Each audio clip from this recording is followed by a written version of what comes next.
कर्नाटक चुनाव की उल्टी गिनती शुरू हो चुकी है। एक चरण के लिए मतदान 10 मई को होगा, लेकिन उससे पहले सभी राजनीतिक दल वोटर्स को अपने पक्ष में करने के लिए ताबड़तोड़ रैलियां और रोड शो कर रहे हैं। भाजपा की तरफ से खुद पीएम मोदी ने कमान संभाल रखी है। वहीं कांग्रेस का कुनबा दल बल के साथ कर्नाटक के दंगल में उतरा है।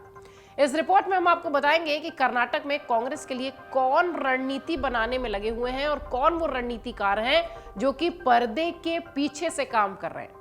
कर्नाटक में कांग्रेस किसकी योजनाओं को मान रही है, किस तरीके से ये कहानी गढ़ी जा रही है कि वोटर्स कांग्रेस के पक्ष में आ जाएं, कौन है इसके पीछे का वो चेहरा। दरअसल मतदान से पहले ही राजनीतिक जानकारों का ये मानना है कि जिस तरीके से प्रदेश में कांग्रेस के लोगों का रिस्पांस मिल रहा है, उससे आकलन लगाया जा सकता है कि इस बार कांग्रेस की सरकार बन सकती है। वहीं बीजेपी के खाते में मात्र 50 सीटें ही आ पाएंगी, ऐसा तमाम राजनीतिक विश्लेषक कह रहे थे अभी तक, जब तक कि बजरंगबली का विवाद नहीं दिखाई पड़ रहा था। एक तरफ कुछ जानकारों का यह भी मानना है कि कांग्रेस की सरकार बनने जा रही है, तो वहीं दूसरी तरफ पूरी प्लानिंग में 5 बड़े नेताओं का इस चुनाव में अहम रोल भी बताया जा रहा है कांग्रेस की तरफ से। आइए एक एक कर उन चेहरों के बारे में बताते हैं जो कि पर्दे के पीछे से कांग्रेस के लिए कर्नाटक में रणनीति बना रहे हैं। सत्ता विरोधी लहर बनाने का श्रेय कांग्रेस के प्रदेश अध्यक्ष डीके शिवकुमार और नेता प्रतिपक्ष सिद्धारमैया को दिया जा रहा है। कांग्रेस के भीतर दोनों को मुख्यमंत्री पद का दावेदार भी बताया जा रहा है। कांग्रेस अगर कर्नाटक की सत्ता में आती है तो दक्षिण का पहला राज्य होगा जहां कांग्रेस होगी, जहां खुद की बदौलत सरकार बनाने में कांग्रेस सफल होगी। 224 सदस्यों वाली कर्नाटक विधानसभा में कांग्रेस ने 223 उम्मीदवार उतारे हैं। साल 2018 का जिक्र करें तो कांग्रेस कर्नाटक में दूसरी बड़ी पार्टी थी। उस वक्त जेडीएस के साथ वो सत्ता में आई थी, लेकिन 2019 में ये कहा जाने लगा कि शायद बीजेपी का ऑपरेशन लोटस की वजह से कांग्रेस जेडीएस की सरकार गिर गई। हालांकि सरकार 2019 में गिरी थी। बीएस येदियुरप्पा के नेतृत्व में बीजेपी ने सरकार बनाई थी। सत्ता में वापसी को बेताब कांग्रेस ने कई स्तर पर रणनीति तैयार की है और बेंगलुरु के वॉर रूम में इसकी मॉनिटरिंग भी की जा रही है। इस स्टोरी में पर्दे के पीछे कांग्रेस के 5 बड़े लोग काम कर रहे हैं, जो नेता तो है ही, रणनीतिकार भी है। सबसे पहला नाम है शशिकांत सेंथिल का। पूर्व आईएएस अधिकारी शशिकांत कर्नाटक चुनाव में कांग्रेस के वॉर रूम के प्रभारी हैं। शशिकांत कर्नाटक कैडर के 2009 बैच के अधिकारी रहे हैं। 2019 में नागरिकता संशोधन कानून के खिलाफ उन्होंने अपना इस्तीफा दिया था। इस्तीफे के वक्त सेंथिल दक्षिण कन्नड़ के उपायुक्त थे। 2020 में उन्होंने तमिलनाडु में प्रदेश प्रभारी दिनेश गुंडू राव के सामने कांग्रेस की सदस्यता ली थी। जुलाई 2022 में कांग्रेस ने सेंथिल को कर्नाटक चुनाव के वॉर रूम का प्रभारी घोषित कर दिया। ये बड़ा चेहरा जो बड़ी जिम्मेदारी संभाल रहा है। दूसरा नाम है जी परमेश्वर। कर्नाटक में चुनाव लड़ रही कांग्रेस का मैनिफेस्टो अभी सबसे अधिक सुर्खियां बटोर रहा है। 62 पन्ने के मैनिफेस्टो में हिंदूवादी संगठन बजरंग दल पर बैन लगाने की बात कही गई है और बजरंग दल पर बैन लगाने के साथ ही राहुल की 5 गारंटी भी खूब लोकप्रियता बटोर रही है। यह भी मैनिफेस्टो का हिस्सा था।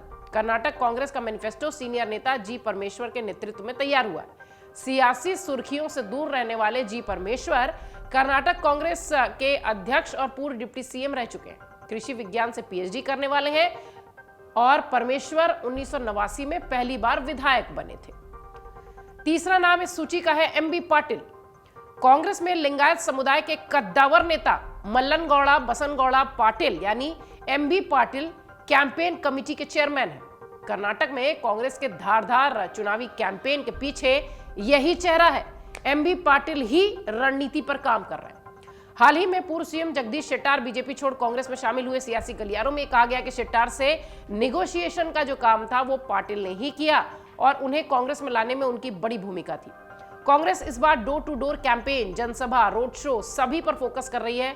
प्रियंका राहुल का रोड शो कराया जा रहा है। सालों बाद किसी चुनावी रैली में सोनिया गांधी दिखाई पड़ रही हैं।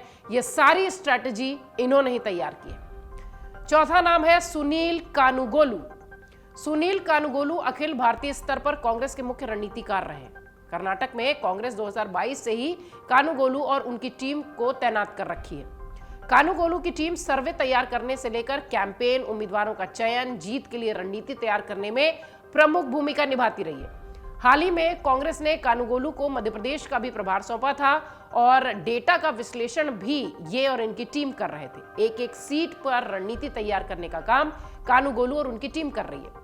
चुनावी कैंपेन से लेकर मैनिफेस्टो तक कानुगोलू का दखल माना ये जाता है कि बीजेपी और जेडीएस की रणनीति का काउंटर भी यही तैयार करते हैं, जिससे कि कर्नाटक का मुकाबला त्रिकोणीय न हो।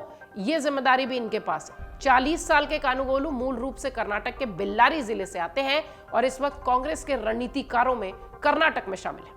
और इस श्रेणी का 5वां नाम है रणदीप सिंह सुरजेवाला। 2020 में केसी वेणुगोपाल की जगह रणदीप सिंह सुरजेवाला को कांग्रेस ने कर्नाटक का प्रभारी महासचिव नियुक्त किया। कर्नाटक में सरकार जाने के बाद से कांग्रेस के भीतर आंतरिक गुटबाजी चरम पर थी।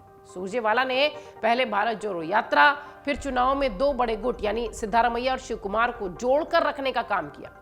टिकट बंटवारे में भी दोनों गुटों का जो क्लेश था वो सुरजेवाला ने ही सुलझाया। सुरजेवाला वक्त वक्त पर दोनों के साथ तस्वीर शेयर करते हैं, एकजुटता का संदेश देने की कोशिश करते हैं, रणनीति तैयार करते हैं, बीजेपी पर सबसे ज्यादा हमलावर होते हैं। कर्नाटक कांग्रेस के लिए मीडिया और सोशल मीडिया का काम भी यही संभाल रहे हैं। कांग्रेस के ये वो 5 दिग्गज हैं जो कि कर्नाटक चुनाव में पूरी जिम्मेदारी के साथ काम करते दिखाई पड़ रहे हैं। अब 10 मई को यह पता चलेगा कि वोटर्स किस ओर हैं। इस चुनाव में खास बात यह भी है कि कांग्रेस के नेता भाजपा के चुनावी रणनीति की काट निकालने में जरा सी देरी नहीं कर रहे। 4 मई को शोरापुर की रैली में कांग्रेस अध्यक्ष मल्लिकार्जुन खड़गे बिल्कुल मोदी फॉर्मूले पर ढलते दिखाई पड़े। उन्होंने लोगों के सामने न केवल पीएम मोदी का नाम लिया, बल्कि ये कहते हुए नहीं झिझके कि मुझे भी उसी तरह वोट दो जैसे गुजरात विधानसभा ने लोगों ने प्रधानमंत्री मोदी को वोट दे दिया। मोदी जैसे गुजरात के बेटे हैं, वैसे मैं कर्नाटक का बेटा हूं, आप मुझे वोट दो। दूसरी ओर प्रियंका गांधी ने कनगिरी में लोगों से कहा कि अर्जुन का ध्यान अपने निशाने से बिल्कुल नहीं भटकता था। कर्नाटक की बहनों और भाइयों, इस चुनाव में आप अर्जुन बन जाओ। आप देखिए, पूरी तरह से कर्नाटक में स्ट्रैटेजी पर कांग्रेस काम कर रही है। एंटी इनकम्बेंसी को पूरी तरह से भुनाने की कोशिश कर रही है। सत्ता विरोधी लहर को अपने पक्ष में कैसे किया जाए, इसी जुगत में पिछले कई दिनों से कांग्रेस दिखाई पड़ रही है। हालांकि जितने भी सर्वेज बताए जा रहे थे, जितने भी अनुमान बताए जा रहे थे, जितने भी ओपिनियन पोल बताए जा रहे थे, वो ये कांग्रेस के पक्ष में दिखाई पड़ रहे थे। लेकिन इस बजरंग बली के विवाद ने निश्चित तौर पर कर्नाटक के रण में कांटे की टक्कर दे दी है।